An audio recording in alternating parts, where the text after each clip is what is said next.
तो सबसे सबसे इंपॉर्टेंट जो है concept and role of mutual fund, classification of mutual fund, growth of mutual fund industry. Mutual fund होता क्या है? तो mutual fund is a vehicle और trust in the form of trust. Mutual fund is a vehicle, trust के form में होता है, to mobilise money from investor to invest in different market and securities in line with stated investment objective. मतलब क्या है? आपसे पैसे collect करके एज अ ट्रस्ट वो इन्वेस्ट करते हैं डिफरेंट मार्केट एंड सिक्योरिटीज में, और आपका भी एक ऑब्जेक्टिव होता है, इन्वेस्टमेंट ऑब्जेक्टिव होता है। ठीक है, उसके अकॉर्डिंग इन्वेस्टमेंट किया जाता है किसी भी इन्वेस्टमेंट में, चाहे वो म्यूचुअल फंड हो चाहे अदर्स कहीं भी आप करते हो। ठीक है, investor can get access to equity, bond, money market and other securities. आप म्यूचुअल फंड के एक्सेस के थ्रू इन सभी में इन्वेस्टमेंट कर सकते हैं। ठीक है, कुछ तो अनअवेलेबल होते हैं। म्यूचुअल फंड को प्रोफेशनल फंड मैनेजमेंट सर्विस या एएमसी कंपनी मैनेज करती है अच्छे से। रोल क्या है? Role of mutual fund, the primary role of mutual fund is to help investor in earning a income and building their wealth. क्या है सबसे बड़ा रोल? क्या होता है प्राइमरी की? आपको इनकम अर्न करके मिले, अच्छी प्रॉफिट मिले, आपका wealth create by investing in the opportunity available in security market. It is possible for mutual fund to structure a scheme for different kind of investment objective. Mutual fund से आप किसी भी तरीके के इन्वेस्टमेंट ऑब्जेक्टिव के according आप investment कर सकते हैं। ठीक है, different kind of scheme to cater the need of diverse investors. ठीक है, आप वर्ड फंड एंड स्कीम इस पे फोकस करें। Various category of scheme are called funds. In order to ensure consistency, what is experience in market, ये workbook, this workbook go by industry practice. Industry में कैसी practice चलती है। ठीक है, where a difference is required to be drawn, the scheme offering entities is referred as mutual fund or the fund. Money किससे rise होता है? Investor से। अल्टीमेटली बेनिफिट किसको मिलता है? गवर्नमेंट्स को, कंपनीज को और अदर एंटाइटीज को, डायरेक्टली और indirectly, for funding of various project और पेइंग फॉर वेरियस एक्सपेंसेस। ठीक है, the project that are facilitated through such financing other employment to people, the income they earn help them by good service offer by other company. ठीक है, overall economy को promote करता है। ठीक है, as a large investor, mutual fund can keep a check of operation of this investee company and their corporate governance and ethical standard. ठीक है, company, investee company का ऑपरेशन कैसा है, उसके कॉर्पोरेट गवर्नेंस कैसे है, एथिकल स्टैंडर्ड कैसा है। म्यूचुअल फंड से बहुत सारे लोगों की जीविका या लाइवलीहुड चलता है। Number of employees in mutual fund, distributor, registrar, various others providers. Higher employment, income output in economy boosts the revenue collection of government through tax and other means. Okay. Mutual fund can also act as a market stabilizer. In countering large inflow or outflow from foreign investors, mutual fund are therefore viewed as a key participant in capital market. ठीक है, 2022 में FPI ने बहुत ज्यादा sold किया, लेकिन mutual fund industry counter force in the form of demand for equity stock. ठीक है, for fresh inflows into a scheme. FPI exit हो गए, यहाँ पे खुद लिखा हुआ है, देख लो। 2022 में एफपीआई ने बहुत ज्यादा हैवीली सेल किया मार्केट में। ठीक है, और उसको एब्जॉर्ब कौन किया? Mutual fund. म्यूचुअल फंड का इन्वेस्टमेंट ऑब्जेक्टिव क्या होता है? Mutual fund seek to mobilise money from all possible investors. Various investors have different investment preference and need. In order to accommodate this preference, mutual fund mobilize different pool of money. Each such pool of money is called mutual fund scheme. ठीक है, every scheme का pre announce investment objective होता है। Investor invest in mutual fund scheme whose investment objective reflect their own need and preference. ठीक है. The primary objective of various scheme from basic need of investors, जैसे safety, liquidity and return, ये main होते हैं basic needs. ठीक है. जैसे example of investment objective. Investment objective क्या है? आपको स्कीम ऐसी चाहिए जिसमें इनकम रीजनेबल इनकम बने, हाई लिक्विडिटी रहे. By investing in overnight security having a maturity of 1 business day. Overnight scheme securities का मैच्योरिटी एक दिन का होता है. ठीक है, तो इसे बोलते हैं ओवरनाइट फंड. आपको कैपिटल एप्रिसिएशन मिले और इनकम मिलते रहे तो आपके लिए इक्विटी फंड.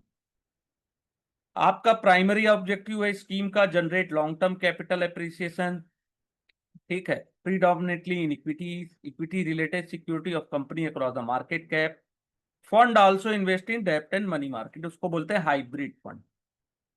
फिर है the primary objective of scheme is to generate steady stream of income through investment in fix income security, इसको बोलते हैं लॉन्ग ड्यूरेशन डेब्ट फंड. ठीक है, तो 3 कॉम्बिनेशन होते हैं इन्वेस्टमेंट ऑब्जेक्टिव के, सेफ्टी, लिक्विडिटी एंड रिटर्न. ठीक है. It is in line with this objective that scheme would decide the investment universe. Type of security to invest in. ठीक है, कैसे सिक्योरिटीज में आप इन्वेस्टमेंट करना चाहते हैं. Mutual fund scheme are often classified in term of investment objective. What they aim to achieve or often in term of investment in universe where they invest. ठीक है, तो ये दो वेरी क्लोज रिलेशन होता है the two type of classification. Money जो mobilise होता है इन्वेस्टर से is invested by the mutual fund scheme in portfolio of security as per the stated investment objective, profit और लॉस.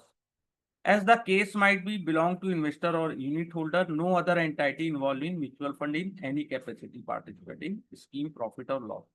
ठीक है, कोई भी पार्टी प्रॉफिट और लॉस के लिए नहीं होती, उनको केवल फीस पेड होती है और कमीशन मिलती है. ठीक है, जो भी प्रॉफिट होता है या लॉस होता है वो यूनिट होल्डर्स का ही होता है. ठीक है. Investment policy of mutual fund. फिर वही लाइन लिखा हुआ है, each mutual fund scheme start with investment objective since mutual fund are investment vehicle that invest in different asset category. Mutual fund scheme return would depend on return generated by the underlying investment. आपने किसमें investment किया है उसके according. Once the investment objective is finalized, mutual fund scheme investment policies to arrive at to achieve the investment objective. Mutual fund scheme जो होती है objective to providing liquidity would invest in money market. अगर आपका objective है कि money market में investment, liquidity चाहिए तो मनी मार्केट में करते हैं. ठीक है, आपको लॉन्ग टर्म कैपिटल गेन चाहिए तो इक्विटी. अगर आपको लॉन्ग टर्म कैपिटल गेन भी चाहिए और थोड़ी इनकम भी चाहिए तो हाइब्रिड. ठीक है, तो इंपॉर्टेंट कॉन्सेप्ट क्या होता है. यूनिट, पहला यूनिट, यहां से देखिएगा क्वेश्चंस आते हैं, इसको अच्छे से देखिएगा. यूनिट क्या होता है. The investment that investor make in a scheme is translated into certain number of unit in the scheme. ठीक है, investor in a scheme issued unit of the scheme. ठीक है, आपको यूनिट्स मिलते हैं. ठीक है, जिसकी एनएवी होती है. फेस वैल्यू क्या होता है. Every unit has a face value of ₹10. ठीक है, ये क्यों रिलेवेंट होता है. For accounting perspective. Unit capital क्या होता है. Number of unit issued by scheme multiply by the face value. ठीक है, फिर होता है रिकरिंग एक्सपेंस. द फीस और commission paid to various mutual fund constituent come out the expense charge to the mutual fund scheme. इसे recurring expense बोलते हैं. Means expense are charge as a percentage of scheme asset under management. Asset under management कितना है उसके according उसके percentage में आपसे expense charge किया जाता है. और वो एक्सपेंस डिडक्ट होता है जब कैलकुलेट करते हैं अपन एनएवी. अगर हायर एक्सपेंस हुआ तो आपकी एनएवी लो हो सकती है और रिटर्न भी आपका लो हो सकता है. तो सेबी ने स्ट्रिक्ट लिमिट किया है कि आपको कितना expense, how many expense could be charge to the scheme, कितना एक्सपेंस आप चार्ज कर सकते हो. ठीक है, फिर नेट एसेट वैल्यू होता है, the true worth of unit of mutual fund scheme is otherwise net worth. कितनी वैल्यू है यूनिट की, म्यूचुअल फंड के यूनिट की वैल्यू क्या है। When the investment activity is profitable the true value of unit increase. जब आप profit में होगे तो एनएवी इंक्रीज होगी, जब आप लॉस में होगे तो एनएवी डिक्रीज होगी। ठीक है। NAV is also as a net realisable value per unit in case scheme is liquidated. ठीक है। फिर होता है asset under management, the sum of all investment made by investor in the mutual fund. जितना investment हमने बनाया, investor ने invest किया, उसका टोटल उस म्यूचुअल फंड स्कीम में, in the entire mutual fund scheme size, जिसे अपन बोलते हैं स्कीम असेट अंडर मैनेजमेंट। ठीक है। This can be obtain by multiplying the current NAV with the total unit outstanding. कितनी एनएवी चल रही है और आपके पास कितनी यूनिट है, ठीक है, उसको मल्टीप्लाई करने से भी असेट अंडर मैनेजमेंट निकल आता है। ठीक है। When a scheme is first launch, ठीक है, asset under management is the amount mobilise from investor. ठीक है। और एयूएम जो होता है अप और डाउन भी होते रहता है। ठीक है। If the scheme is open to receive money from investor even post NFO such contribution from investor boost the AUM. ठीक है।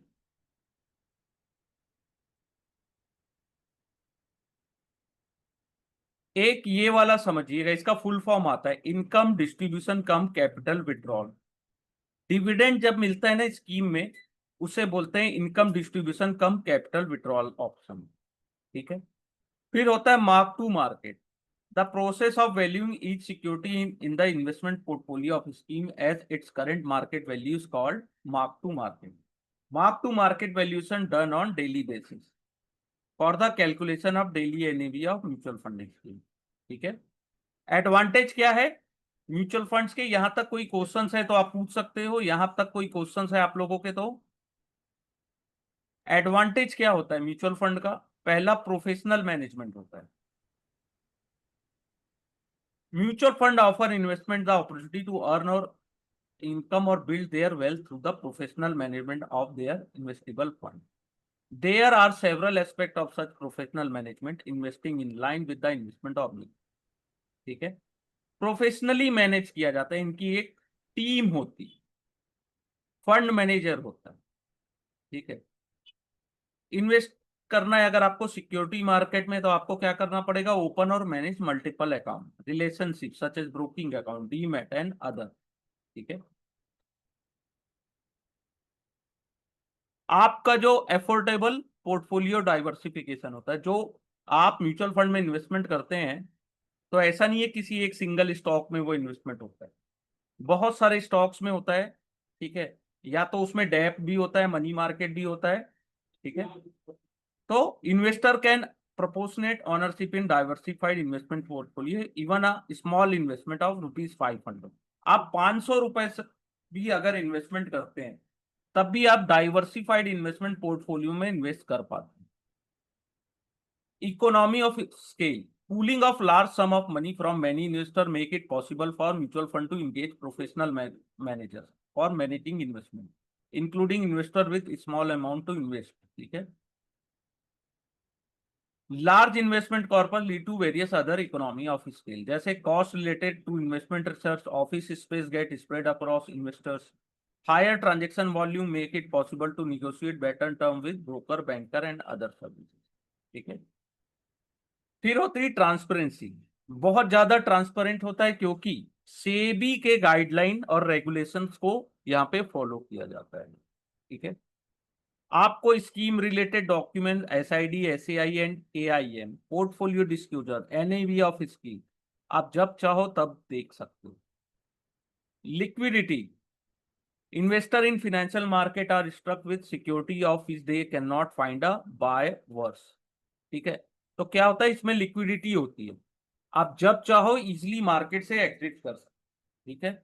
इनलिक्विड इन्वेस्टमेंट क्या होता है, जैसे आप जिससे एग्जिट टाइम यानी कि जिस प्राइस में चाहे उसमें नहीं कर पाते हैं, या जिसमें वॉल्यूम कम होता है, वो इलिक्विड इन्वेस्टमेंट होता है, ठीक है। उसके कारण क्या होता है, आपको लॉस ज्यादा होता है। The bond market in India is a wholesale where transaction take place in very large lot. तो बॉन्ड मार्केट है वो होलसेल मार्केट, ठीक है। आप एज अ कॉमन इन्वेस्टर उसमें इन्वेस्ट नहीं कर सकते, लेकिन म्यूचुअल फंड के द्वारा आप उसमें पार्टिसिपेट कर सकते हैं इनडायरेक्टली, ठीक है। Investor in mutual fund scheme can recover the market value of their investment from mutual fund itself. Depending on structure of mutual fund scheme, this would be possible either at any time during a specific interval, only on closure of the scheme. Okay. If a material development take place related to investment in mutual fund, then such information is made available on time. ठीक है। Liquidity में बहुत easy, आप ये समझिए कि ऐसी security जिसको आप जब चाहो, जो मार्केट प्राइस चल रहा है उसमें अगर आप सेल नहीं कर पा रहे हो, या आपको आज सेल करना है तो आपको टाइम लग रहा है, 2 4 दिन 5 दिन साल भर लग जा रहा है क्योंकि आपको सेलर्स नहीं मिल रहे हैं, तो वो इलिक्विड होता है। फिर होता है tax difference. Mutual fund are not liable to pay tax on the income there. Mutual fund tax pay नहीं करता है, ठीक है। If such income were to be earned by the investor directly, then tax may have to be paid in the financial year. Mutual fund offer options whereby investor can let the money grow in the scheme for several years. Selecting such option, it is possible for investor to defer the tax liability. Okay? This help investor to legally build their wealth faster than would have been the case if they were to pay tax on an income each year. अगर आप personally अगर investment करते हैं तो आपको every year आपको tax paid करना पड़ता है, लेकिन आप इनडायरेक्टली अगर आप म्यूचुअल फंड के थ्रू करते हैं तो वहां पे आपकी टैक्स लाइबिलिटी नहीं आती, ठीक है, या तो डिफर द टैक्स लाइबिलिटी आती। फिर आपको टैक्स बेनिफिट भी मिलता है। Equity link saving scheme ELS आपको एज अ इन्वेस्टर बेनिफिट देता है 1.5 lakh in a financial year under 80C of old tax regime. ये पॉइंट आता है, इसको याद कर लीजिएगा। फिर कन्वीनियंट ऑप्शंस होता है, आपको the option offer under scheme allow investor to structure their investment in line with the liquidity preference और टैक्स पोजीशन, ठीक है। आप कभी भी चाहो तो उसके कुछ पार्ट इन्वेस्टमेंट के आप विड्रॉल कर सकते हैं, ठीक है, और या तो चाहो तो एडिशनल इन्वेस्टमेंट भी आप कर सकते हैं, ठीक है, by using setting up systematic transaction. Once an investment is made with mutual fund, they make it convenient for investor to make further purchase with very little documentation, ठीक है। आप जब चाहो अगर इन्वेस्टमेंट और ज्यादा करना चाहो या इन्वेस्टमेंट करना चाहते हो, ठीक है, तो आपको ज्यादा डॉक्यूमेंट्स की जरूरत नहीं होती। रेगुलेटरी कंफर्ट है कि सेबी रेगुलेट करता है, ठीक है, स्ट्रिक्ट चेक करता है, ठीक है। सिस्टमेटिक अप्रोच टू इन्वेस्टमेंट, आप एसआईपी के थ्रू इन्वेस्टमेंट कर सकते हैं पर मंथ, विड्रॉल भी कर सकते हैं, सिस्टमेटिक विड्रॉल प्लान जितना आप चाहो डिफरेंट काइंड ऑफ स्कीम से, और एक फंड से दूसरे फंड में ट्रांसफर भी कर सकते हो सिस्टमेटिकली, उसको बोलते हैं सिस्टमेटिक ट्रांसफर प्लान, ठीक है। लिमिटेशन क्या है, लैक ऑफ पोर्टफोलियो कस्टमाइजेशन, ठीक है। Some brokerage and asset management firm offer portfolio management service to large investor. In PMS, investor has better control. अगर आप पोर्टफोलियो मैनेजमेंट सर्विस लेते हैं तो आपको बेटर कंट्रोल होता है ओवर सिक्योरिटी, आपने जो बाय किया या सेल किया, ठीक है। लेकिन म्यूचुअल फंड में आपको नहीं पता होता कि फंड मैनेजर क्या करता है, ठीक है, आपको केवल यूनिट होल्डर्स हो, ठीक है। Investment manager is left to the fund manager. The unit holder cannot influence the whatever security or investment the scheme would invest. आप उसको कंट्रोल नहीं कर सकते, ठीक है। फिर choices overload, there are multiple mutual fund है offer by several mutual fund house and multiple option with those scheme which make it difficult for investor to choose between them. Greater dissemination of industry information through various media and availability of professional advisor of mutual fund distributor in markets, ठीक है। तो बहुत सारा overload है, इतने fund है, इतने fund है, कहाँ इन्वेस्टमेंट करो हम। ठीक है, तो SEBI has introduce categorisation of mutual fund to ensure uniformity in character of similar type of scheme. तो कैटेगराइज कर दिया गया है सेबी के द्वारा।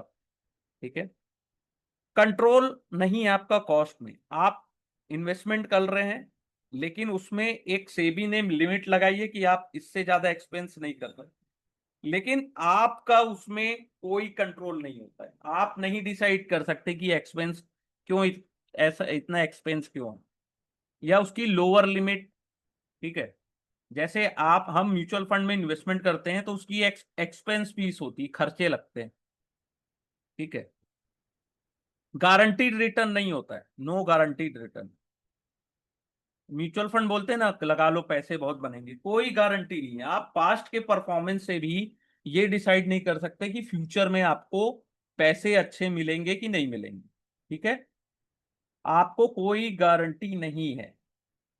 इन्वेस्टमेंट इन सिक्योरिटीज, आप कोई भी सिक्योरिटीज में इन्वेस्टमेंट करते हैं तो उसकी कोई भी गारंटी नहीं होती है। Point clear? ठीक है, क्लासिफिकेशन कैसा होता है म्यूचुअल फंड का? Different type of mutual fund categorise differently by the structure of the fund. Mutual fund scheme are structured differently, some scheme are open for purchase and repurchase on perpetual basis. Once the scheme launch, scheme remain open for transaction, hence the name of the category of open ended. Other क्या है, कुछ की fix maturity होती है। ठीक है, वो fix period के लिए ही एग्जिस्ट होता है, टिल मैच्योरिटी डेट।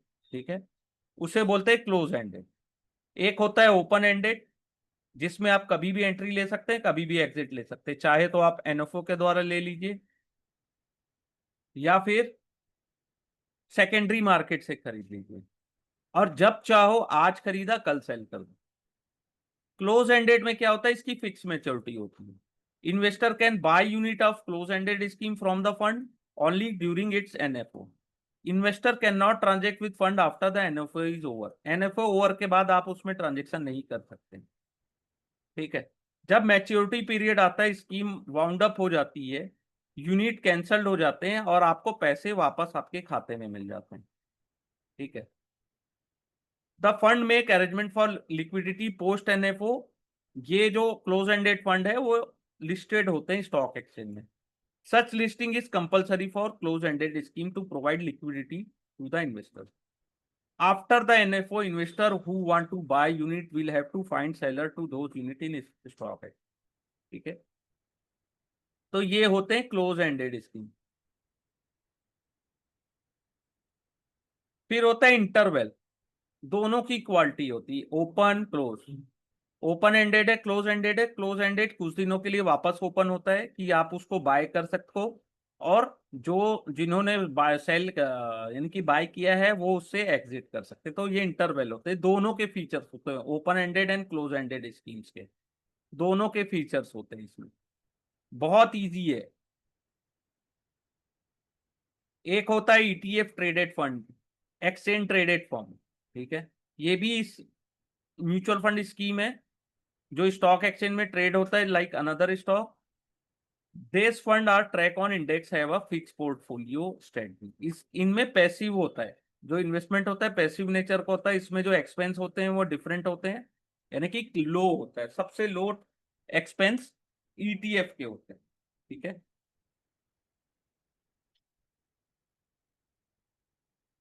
फिर होता है बाई मैनेजमेंट ऑफ पोर्टफोलियो, एक एक्टिवली मैनेज होते हैं फंड।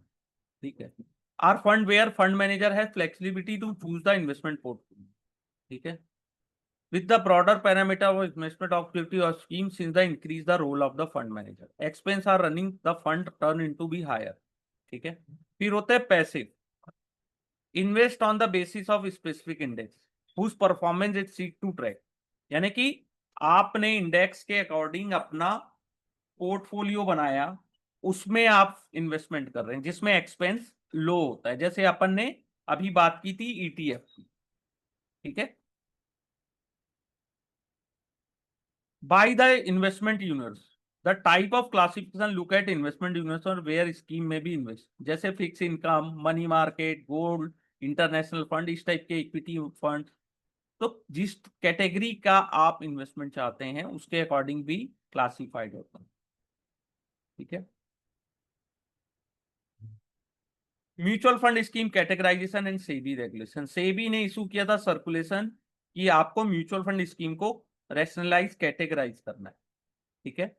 इक्विटी कैटेगरी में 11 कैटेगरी है, डेब्ट स्कीम में 16 सब कैटेगरी है, हाइब्रिड में 6 सब कैटेगरी है, सॉल्यूशन ओरिएंटेड में 2 सब कैटेगरी है, और अदर स्कीम में 2 सब कैटेगरी है। ठीक है।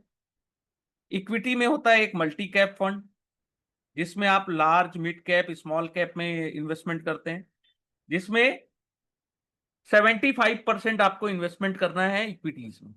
ठीक है, मल्टी कैप फंड। फिर होते हैं large cap fund.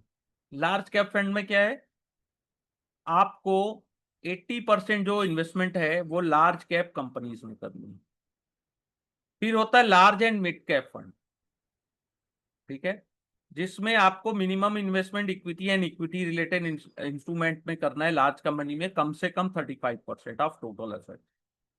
Mid cap में है आपको मिड कैप शेयर्स में 65% इन्वेस्टमेंट करना है मिनिमम। स्मॉल कैप में भी सेम है कि आपको 65% ऑफ टोटल असेट्स को मिनिमम इन्वेस्टमेंट आपको equity and equity related instrument में करना है। डिविडेंड यील्ड में सेम है, आपको 65% टोटल जो एसेट्स है वो डिविडेंड यील्ड स्टॉक्स में करना है। ठीक है। वैल्यू फंड और Contra fund. Value fund is open ended equity scheme. ठीक है, इसमें भी 65% आपका जो होगा वो होगा minimum investment in equity and equity related scheme. ठीक है। Contra fund open ended equity scheme होता है जो कॉन्ट्रेरियन इन्वेस्टमेंट स्ट्रेटजीज होती है। ठीक है। फोकस फंड यानी कि आपने मैक्सिमम जैसे 30 स्टॉक्स को फोकस किया, उसके अकॉर्डिंग आप इन्वेस्टमेंट करते हैं, इसमें भी 65% है। ठीक है। सेक्टोरल और थीमेटिक में 80% है। 80% असेट आपका सेक्टर या थीम के अकॉर्डिंग होगा। इक्विटी लिंक स्कीम में लॉक इन पीरियड होता है 3 इयर्स का और टैक्स बेनिफिट मिलता है। 80% टोटल असेट्स किसमें होते हैं, इक्विटी रिलेटेड इंस्ट्रूमेंट में, ये याद रखिएगा। फिर होता है फ्लेक्सी कैप, 65% आपको इक्विटी एंड इक्विटी रिलेटेड में करना है मिनिमम। ठीक है। फिर डेप्थ स्कीम है, ओवरनाइट फंड जिसकी मैच्योरिटी होती है केवल 1 दिन। लिक्विड फंड जिसकी मैच्योरिटी होती है 91 डेज की। ठीक है, आपको डेप्ट और मनी मार्केट इंस्ट्रूमेंट में करना है लेकिन maturity up to 91 days. Ultra short duration fund जिसकी मैच्योरिटीज होती है 3 month and 6 month. Low duration 6 to 6 month and 12 month. Money market instruments 1 साल से कम का जो ड्यूरेशन होता है वो मनी मार्केट फंड में जाता है। ठीक है।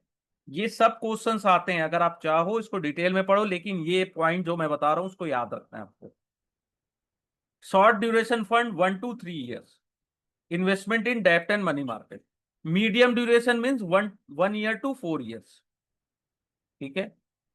Medium to long duration 4 year and 7 years। ठीक है। Long duration more than 7 year। Corporate bond जिसमें आपको 80% टोटल असेट जो है वो AA+ या अबव कॉर्पोरेट रेटेड बॉन्ड्स में करना है। क्रेडिट रिस्क में 65% of total asset in AA excluded AA+। ठीक है, credit risk. Banking and PSU fund में 80% आपको पब्लिक सेक्टर यूनिट, बैंक्स और पब्लिक फाइनेंस इंस्टीट्यूशंस में करना है। गिल्ड फंड में 80% आपका टोटल वैल्यू होगा गवर्नमेंट सिक्योरिटीज में। ठीक है। Guild fund with 10 year constant duration, उसमें भी 80% होगा लेकिन मैच्योरिटी होगी 10 साल। फिर होता है floater fund, open ended scheme होता है, फ्लोटिंग रेट ऑफ इंस्ट्रूमेंट होता है इसमें। ठीक है। फ्लोटिंग रेट इंस्ट्रूमेंट में आपको 65% इन्वेस्टमेंट करना है। हाइब्रिड स्कीम में, कंजर्वेटिव हाइब्रिड स्कीम में 75% एंड 90% ऑफ टोटल असेट इन डेब्ट इंस्ट्रूमेंट, ठीक है। इक्विटी होगा 10% एंड 25%। बैलेंस में, बैलेंस हाइब्रिड फंड में क्या होता है, इक्विटी रिलेटेड फंड में 40 और 60% बॉन्ड्स में, डेब्ट्स में। एग्रेसिव में क्या है, इक्विटी में 65% और 80%, या फिर डेब्ट में होगा 20 या 35% टोटल असेट्स का मिनिमम। मल्टी एसेट्स में 3 एसेट्स क्लासेस में minimum allocation at least 10% each segment, each classes. Arbitrage में equity and equity related instrument में 65% टोटल असेट्स का, जिसमें आर्बिट्राज के अपॉर्चुनिटीज हो। इक्विटी सेविंग में वही है 65%। सॉल्यूशन ओरिएंटेड में देखिएगा, यहां क्वेश्चन आता है, retirement fund open ended retirement solution होता है, लेकिन लॉक इन रहता है 5 साल के लिए टिल रिटायरमेंट, या तो रिटायरमेंट पहले आ जाए या तो 5 ईयर पहले आ जाए, ठीक है। चिल्ड्रन फंड सेम है, लॉक इन रहता है 5 ईयर के लिए, या तो बच्चा मेजर हो जाए या तो 5 ईयर कंप्लीट। क्वेश्चन आते हैं यहां से, इस इंडेक्स फंड या exchange traded fund 95% total index में इन्वेस्टमेंट होता है। फंड ऑफ फंड या मींस आपके पास म्यूचुअल फंड है ऑलरेडी, कोई स्कीम है उस पर आप इन्वेस्टमेंट कर, तो 95% उसमें जाएगा फंड ऑफ फंड, ठीक है। फिक्स मेच्योरिटी प्लान, जिसमें आप क्लोज एंडेड डेब्ट है, जहां पे duration of investment portfolio closely align to maturity of the scheme, fix है।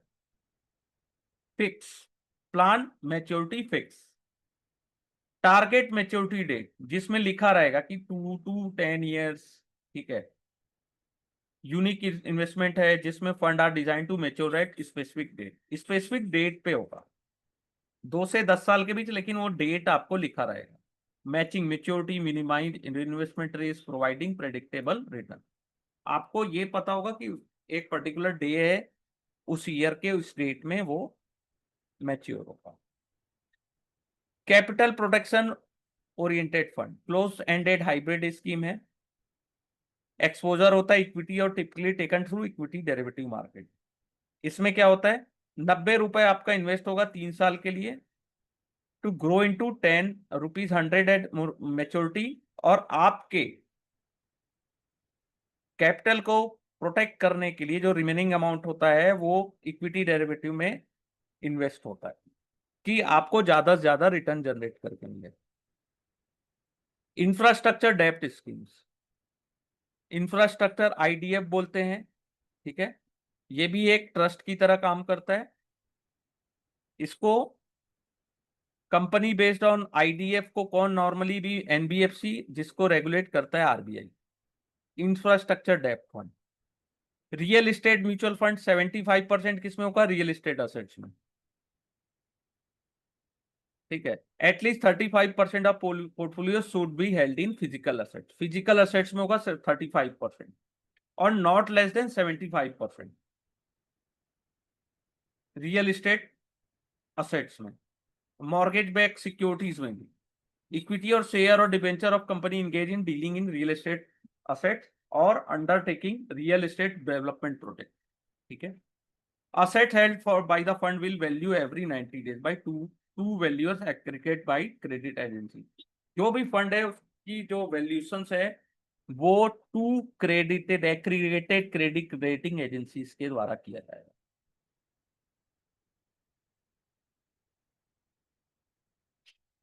Environmental social and governance investing, ठीक है। एक सब कैटेगरी है ईएसजी की भी, जो एक थीमेटिक कैटेगरी है इक्विटी स्कीम्स है, जिसमें किसको यानी कि ESG category can be launch with the one of the following strategy, exclusion, integration, best in class, positive screening, impact investing, sustain. ये इससे तो नहीं पता, क्वेश्चन आते ही। रियल एस्टेट से आते हैं, real estate investment trust, REIT का फुल फॉर्म आता है रियल एस्टेट इन्वेस्टमेंट ट्रस्ट, ठीक है। ये भी एक ट्रस्ट की तरह काम करते हैं।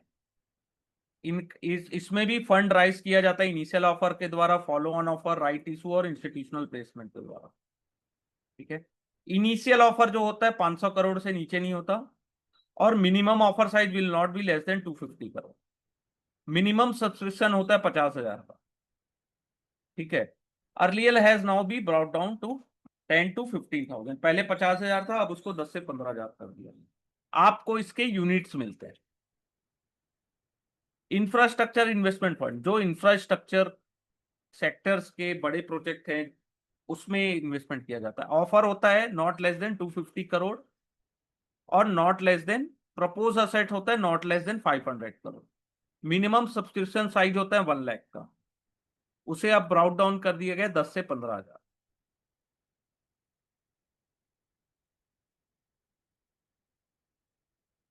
एनी क्वेश्चंस यहां तक?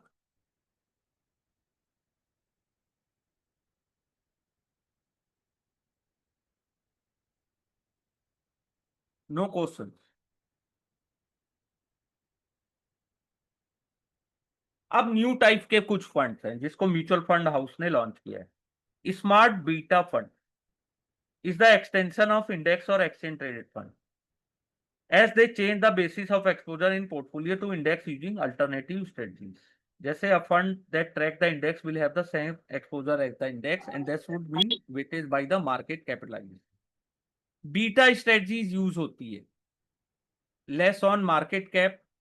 This could include thing like equal weightage और exposure based on additional parameter. Beta का, स्मार्ट बीटा फंड का क्या आइडिया है कि आपके रिटर्न को इंप्रूव करना, आपके इंक्रीज करना डाइवर्सिफिकेशन को, और रिड्यूस करना रिस्क को। सर इतने सारे फंड हैं, हाँ। क्या हम कस्टमर को समझाने जाएंगे तो इतने सारे फंड समझाएंगे कि मेजरली ऐसा? नहीं, जो जो आपको, जो देखिए मतलब फंड। इतने सारे वेरिएबल आपने बताया अभी, ये है वो, हाँ। हाँ। मतलब तो मतलब कस्टमर तो इसमें खुद ही कंफ्यूज हो जाएगा, हम खुद ही कंफ्यूज हो जाएंगे, इसको समझाए कौन सा? नहीं तो आपको पर्टिकुलर एक फंड को समझाना होगा, सब फंड को थोड़ी समझाना होगा। एक आपका ऑब्जेक्टिव होगा ना, आपको जिस फंड के लिए बोला जाएगा आप उसको समझो। ये तो आपको पढ़ाया जा रहा है, यहीं से क्वेश्चंस आते हैं बहुत सारे। बहुत इजी हाँ इजी है वो इसको मैंने देखा तो। था, काफी अब क्वेश्चन यहाँ से बताइए, उड़ जाते हैं है सर। ना, अब मैं बोलूंगा रियल इस्टेट फंड, तो भाई रियल इस्टेट है, रियल इस्टेट। इक्विटी फंड यानी इक्विटी को ज्यादा वेटेज दिया। डेप्ट यानी डेप्ट, बॉन्ड्स को ज्यादा प्रेफरेंस दिया गया। हाइब्रिड में दोनों मिक्स है। अब क्वेश्चंस आते हैं, बहुत इजी आते हैं, इसको पढ़ना जरूरी है डिटेल। कस्टमर आपसे ज्यादा जानता है। अगर बोल देगा what is smart beta fund, आपने तो पढ़ा ही नहीं था, मैंने तो आपको पढ़ाया ही नहीं। व्हाट इज क्वांट फंड, आजकल कस्टमर ज्यादा जानते हैं, उनके पास यूट्यूब है, उनके पास सोशल मीडिया, उनके पास नॉलेज हमसे ज्यादा है। वो तो बात सही है sir.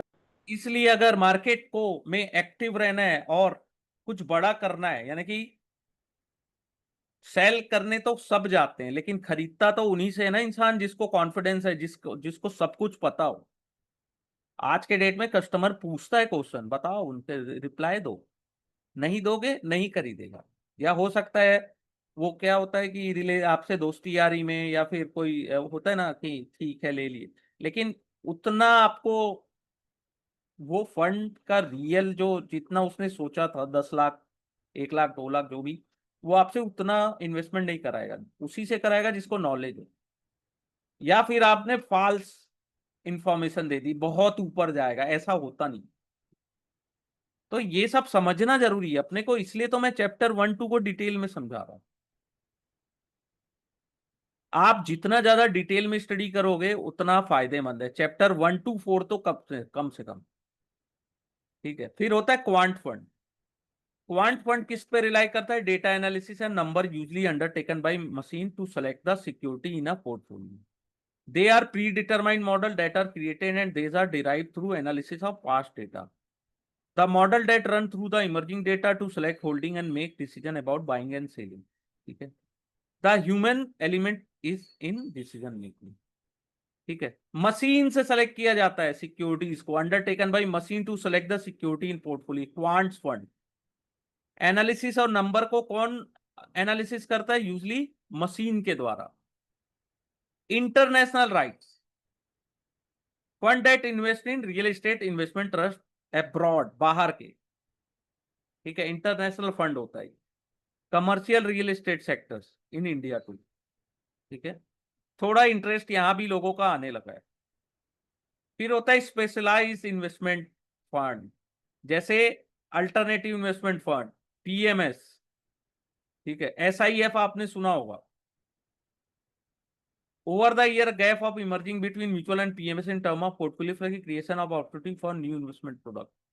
SEBI in recent amendment to SEBI mutual fund regulation has introduced new product line under the mutual fund specialized investment fund। इसके लिए कौन सा सर्टिफिकेट है पता है आपको? SIF बनने के लिए, सेल करने के लिए, XIII, ये सर्टिफिकेट पास करना होता है NISM का, SIF डिस्ट्रीब्यूटर बनना है तो। मिनिमम रिक्वायर इन्वेस्टमेंट कितना है? 10 lakhs from the investor, SIF के लिए, ठीक है। इन्वेस्टमेंट स्ट्रेटजी यूजिंग SIF, ये वैसे पूछता नहीं है लेकिन मैं आपको पढ़ा दे रहा हूँ थोड़ा डिटेल में। ये जो येलो लाइन में लिखा है, इक्विटी लॉन्ग शॉर्ट फंड, ठीक है। इसमें unhedge derivative position in equity and equity related instrument would be 25, ये है। सर जैसे कि मैं जॉब कर रहा हूँ अभी, है ना, तो हाँ, अगर इसके साथ मैं ये NISM का कोड लेके अदर से अगर इन्वेस्टमेंट करना इसमें स्टार्ट करा दूँ तो चलेगा? क्या चीज, क्या नहीं समझा मैं जॉब कर रहा हूँ अभी करंट में, हाँ हाँ और मेरे भैया एंजल वन में है, वो भी जॉब हाँ कर रहे हैं। हाँ तो हमारा पर्पज यही है कि जैसे कि भैया भी जॉब कर रहे हैं किसी के अंडर, हाँ तो भैया के भी कस्टमर है, हमारे मेरे भी कस्टमर हैं, ठीक, हाँ काफी सारे हैं। हाँ, तो तो हम मैं आप हाँ अपने नाम आ, से ये एग्जाम क्लियर करके अपने नाम से कोड ले सकता हूँ कि नहीं? हाँ, आपको कोड मिलेगा ना, इसके बाद ARN नंबर मिलता है, आप पास करोगे ARN नंबर मिलता है आपको। हाँ, फिर जॉब में दिक्कत तो नहीं आएगी सर, कोड वगैरह है ना ये सब का ऐसा कहाँ कुछ? कहाँ कहाँ जॉब करते हैं आप? मैं अभी करंट में ICICI में हूँ, ICICI बैंक में। अभी कल से मेरा जब बजाज में हो जाएगा। तो आपके ऊपर है, आप यानी कि आप कंपनी, आप लीगल वे तो मुझे नहीं पता है, लेकिन अगर ICICI में थे तो आप तो ICICI के म्यूचुअल फंड के ARN बन सकते थे आप। नहीं, मेरा प्रोडक्ट ही दूसरा है अभी तो। मैं पर्सनल लोन बिजनेस लोन देखता हूँ दोनों।